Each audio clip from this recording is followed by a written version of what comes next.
Good afternoon, Christian woman.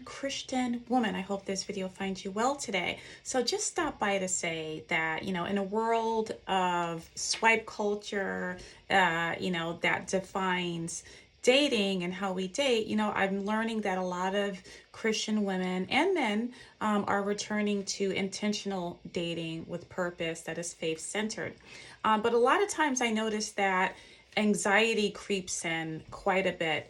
And the reason why this is for a lot of folks is they kind of bend to societal pressures. They bend to societal pressures or other people's opinions, and they start to have this feeling of angst and anxiety because their choices are beginning to be incongruent with what's important to them.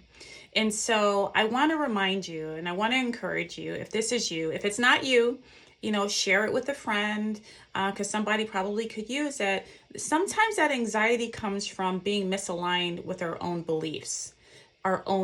So you're sort of betraying yourself. If you go and compromise in a direction that is completely opposite of what you value and you run with that, to placate and please the other person or to please the crowd because you fear rejection, or you fear that if you don't think like the rest of whoever that may be in your circle, you start to betray yourself, and it creates this underlying simmering anxiety because you never quite feel fully authentically yourself because you're breaking yourself off into bits and pieces to everyone. You take a little bit of this, you take a little bit of that of me so that they're satisfied.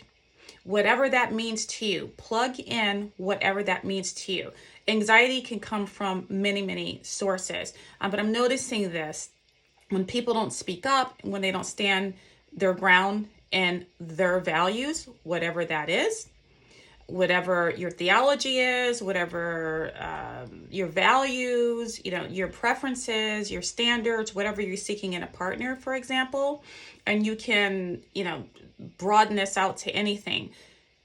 It's not what we say. Sometimes it's how we say it. And it doesn't have to be a negative exchange when you communicate your needs and expectations and your values. That might help a lot of you folks out in reducing your anxiety. Again, context matters.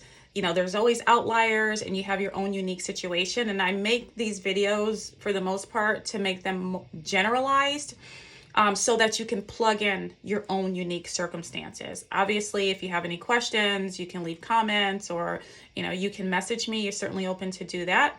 But just think about that. Are you living authentically you, not just every day, but as you're dating based on your faith and your values?